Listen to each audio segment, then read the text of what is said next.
Kia ora. It is day 7 of Taking Action with Nate.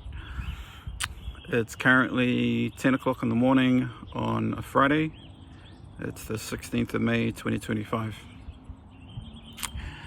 I've just had breakfast. I had a pretty big breakfast for the morning, basically because today is my fiance's graduation day, so we're probably not going to eat anything until dinner time. So I had a massive breakfast. It was like 2 fried eggs, salmon and spinach, and then I also had some porridge and a coffee.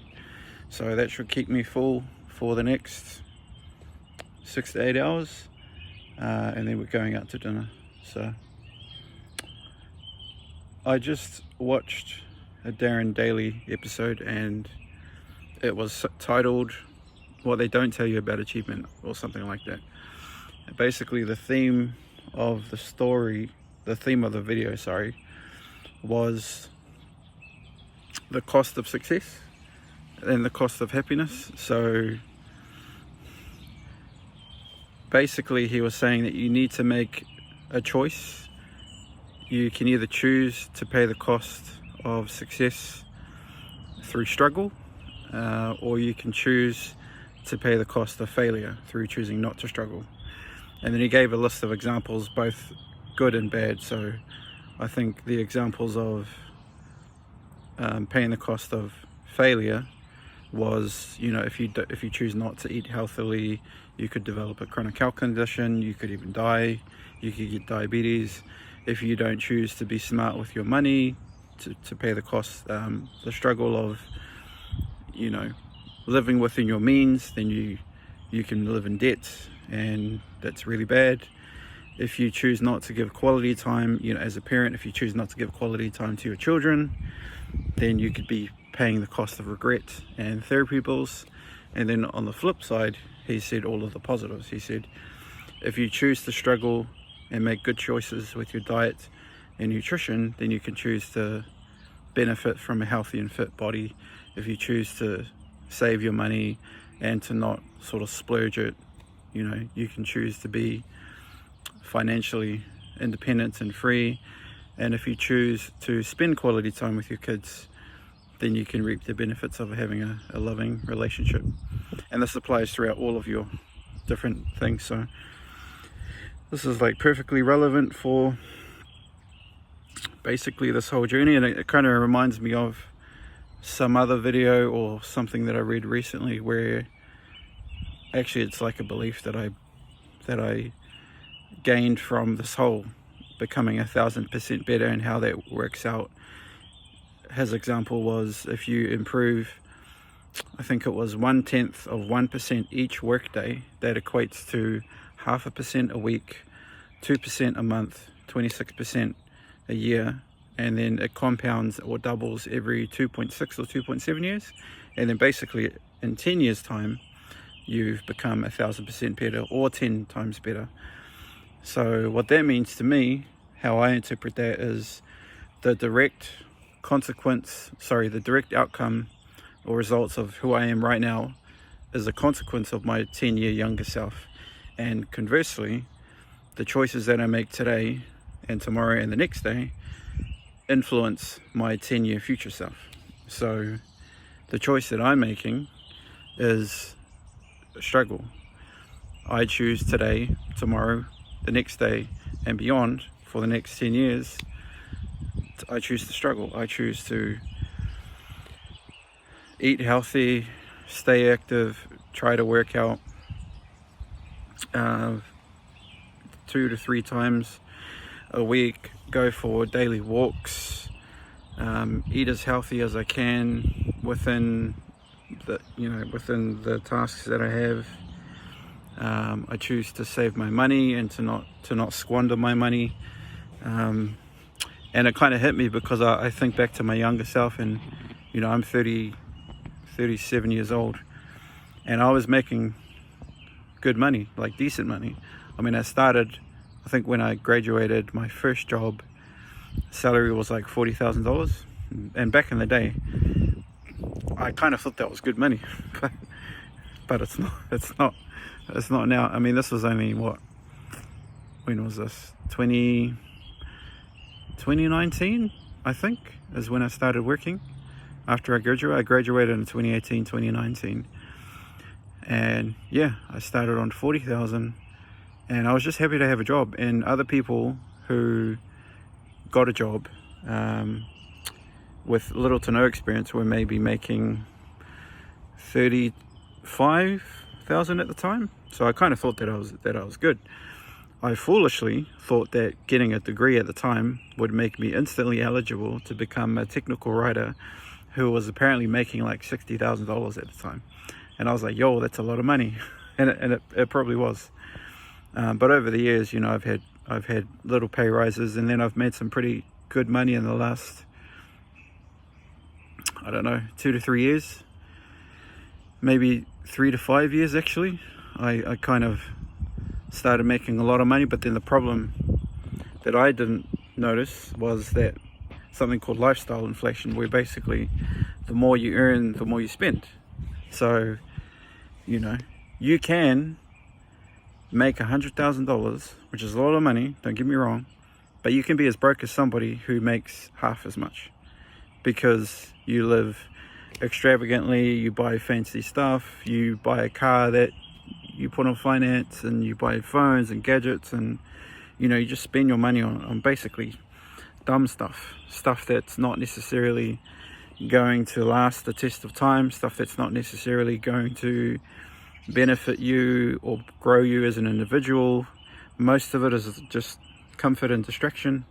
You know, I've wasted so much money, it's not even funny. When I look at my bank account statements for the last year, because with ASB you can export, and I did a quick I think it's with track my spending or something, and you can categorize, you know, eating out, etc. And over the 7 years or something, the amount of money that I spent on takeout was extraordinary. I think it was in the realm of like, I did this a while ago, maybe like a year or two ago, but I think it was like $70,000 to $140,000 or something. It was ridiculous. It's an extreme amount of money when you look at it. But then I guess you can divide it by 7 and get a figure, and maybe it's not that bad. But it was shocking, because I kind of thought, you know, I think now, if I had the wisdom now that, you know, let's call it 100K, if I just cut that by 50% and I had invested that money or saved that money, you know, that's $50,000 that I could be sitting on. That's like half a house deposit. Well, depending on percentages, like for $1 million home, that's 5% of a 10% deposit. In New Zealand, you kind of need 20%. I know that you can get 10 with smaller banks or for a mortgage broker, but what I'm saying is that's a huge amount of money. And, you know, you can apply that to so many other things, so many other choices. So I guess, you know, what do we take away from this? I think the most important part is that we must acknowledge that this is a choice that we have to make and repeat every single day. And I know 99%, maybe, I don't know, 90% of the world will say that they want happiness. But are you really willing to pay the cost of happiness? Are you really willing to pay the cost of success, of having a six-pack, of being a successful multi-millionaire, multi-billionaire person? You know, are you willing to pay the cost? Because I don't think we actually understand what the cost is. And that's quite difficult. It's hard to say you want this when you don't even know what it's going to cost. Like, I have some pretty grand, ambitious, global impact kind of ambitions, and I say I'm willing to pay the cost, but truthfully I don't know what that cost looks like, because some days, I'll tell you, I feel like I'm going crazy. Just the amount of stress and worry and complexity that goes on. Like, sometimes my mind never stops, and it just, I don't get great sleep. I'm constantly trying to figure out things. My mind assesses everything around me and tries to put things together like a puzzle. I'm very strategic minded and big picture oriented, so it's really hard for me to kind of switch my brain off, if that makes sense. There might be some of you that kind of resonate with that, but it's like every single day, every minute, every second, every minute, every hour of every day, week, month, year, I'm just constantly on. Like, I hardly rest, and I'm supposed to be resting. Okay, so yesterday I kind of alluded to that I've got a condition. Basically, I had a stroke. I had a stroke August of last year. It was a surprise stroke. I was at a fitness class. This was right after a interview that I had, because I was job hunting. I was made redundant June of last year, and I was hunting jobs like crazy, and I had a couple of interviews. I had an interview with Microsoft. It went really well. I got through to the next stage. On the Friday night, I think it was the 1st of August, I think that was a Friday, I had an interview at like 4 to 5, and then straight after that I had a 6 o'clock class, fitness class. So I skipped dinner because I didn't have enough time. I went straight to the class and I worked my ass off. For context, the trainer who owns the gym said that you should be aiming to burn like 400 calories in a session, 400 to 600 I think he said, in a single session, which is like a 45-minute class. It's kind of like HIIT, high intensity training. You have like what do they call them, stations. So there's like 12 stations, and you know, each station has a different exercise, and you do that for like a minute 30. You get like a 30-second rest, and then you move on to the next station. You do this for 45 minutes. So it's quite grueling, and I went hard out. I wore one of these like lion heart rate monitors around my chest, and it connects to the screen that they have in the studio, and it said that my heart rate was 96, 97%, 98%. I think at one point it was like 180 beats per minute, or 160. It was really high, really high, and I was gassed. I ended up burning, I think, 800 calories, so it was like extremely excessive, and I was dehydrated, and I drank some protein stuff. I can't remember the name of it. It's like this pink drink. And then I came home and I had something to eat. I had a shower, and then I was watching Dragon Ball Z on YouTube, watching some clips, and then the roof just started spinning, and I started freaking out. I was getting dizzy. I couldn't understand what was going on. Long story short, an ambulance, no, ambulance was not called. I got dropped off to the hospital, and then I basically stayed overnight, got a bunch of tests done, and then I think within 24 hours to 48 hours, they kind of told me, oh, you've had a stroke. After CT scan, MRI, you've had a stroke. It's called a right cerebellar stroke. So on the right, on the left and right of us, there's like two blood vessels that send blood to the brain, and it was the right side, my right side. And basically what I think happened is, earlier that week I was doing squats, and I was doing a 100 kg squat, and I dropped the bar kind of in this area. So I think that's what happened, and then maybe just over that week, because I remember looking back at some of those videos, and I actually had memory lapses, and it kind of freaked me out, because I was thinking, and I think I said in one of those videos, oh, I just forgot, I hope nothing's happening. And basically I think there was something creeping along. I don't know, maybe I'm making this up, but I think that was the catalyst. So yeah, it's a right cerebellar stroke, right infarct, INFARCT, Don't really know how to say that word, but my understanding is that the vein that supplies oxygen or blood to the brain, there was a dissection, so there was like a cut, and that created a blockage, so blood was not being able to be transmitted to the brain, which then caused, you know, these extreme side effects and dizziness. And I had horrendous pain for a day or two, and it basically took me like a week or two to get out of the stroke.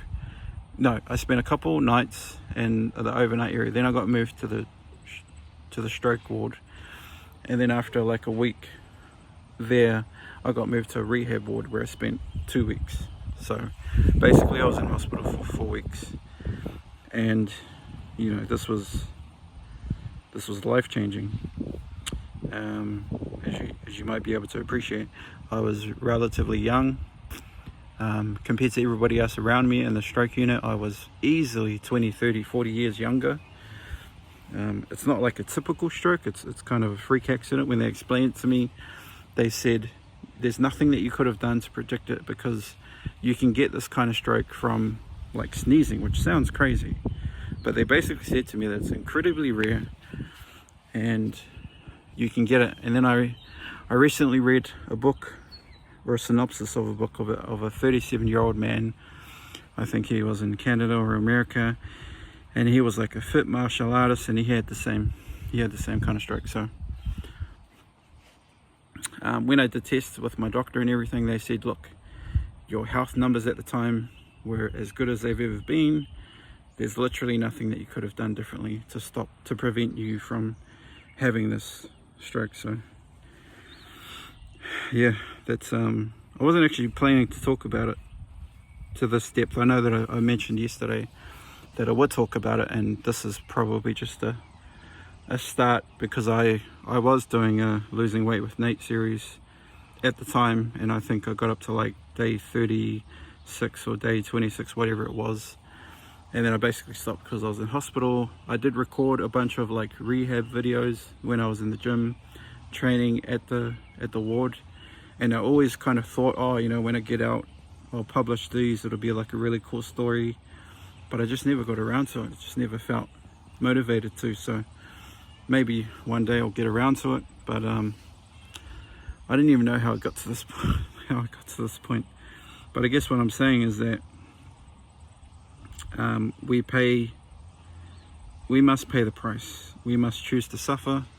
I suffered a lot. I'm continuing to suffer a lot, and one thing that I remember is a quote by Jim Rohn, which is Darren Hardy's mentor, and Darren Hardy's my mentor now. And he says, don't wish that times were easier, wish that you were better. So go about the business of becoming better. So that's what I'm doing. I'm trying to become better every day for the next 10 years. Now, truthfully, I've been on this journey for a little while now. I've been invested in personal development for myself for probably 5 to 7 years, easy.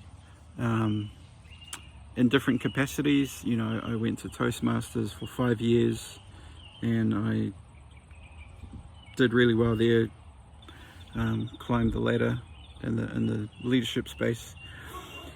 Became a division director. That was kind of the height of my climbing, and then I didn't decide to move up to the district level because I was basically burnt out. I was working full-time, I was studying, I was doing Toastmasters, I was trying to have a hobby and have a life, and it just all came crashing down. And I quit. I kind of walked away from Toastmasters, and then yeah. Anyway, this is becoming a really long video. It's just about to hit the 20-minute mark, so I think I'll call it there. If anybody's still watching, if anybody's just come along and kind of joining me on this journey, man, thank you so much. Let me reiterate, the purpose of these videos, one, is to make myself accountable, because every single day I have to remember I've made this promise to myself to the universe, to you, to everyone, to God, that I would do this every single day, whether it's a 5-minute video or a 20-minute video or even longer. I am serious about improving myself, and I am serious about living a successful life and becoming what Darren would say, becoming the exception, being the exception, striving to be better every day, and I'm willing to pay the price. And if that means recording every day, putting myself out there raw, unedited, you know, hey, I'll pay the price. I'll continue paying it for the next 10 years and beyond, because what we have to realize is that the goalpost never stops. And that, I think that's the foolishness of us. When we set these goals, we think, okay, start, end. You know, this is not going to end when I get to 2035. I'm going to have to keep, I can't just stop and say, okay, I'm successful now, and live off, you know, that's basically becoming complacent, and then I could drift back to where I am now. So this is a daily grind, a perpetual grind until we die. That's the scary truth, is that you never get to rest. We might want things to be easier, but I think if we're honest with ourselves, we don't want things to be easier. We just want to be better. Whether that's being stronger, smarter, whatever it is. So that's enough for today. It's a beautiful day, as you can hopefully see. I'm going to go inside, get ready. We've got a big day today. She's graduating, so we've got that to go to in a couple of hours. So I better start getting ready, and I will see you tomorrow for day 8. Cheers.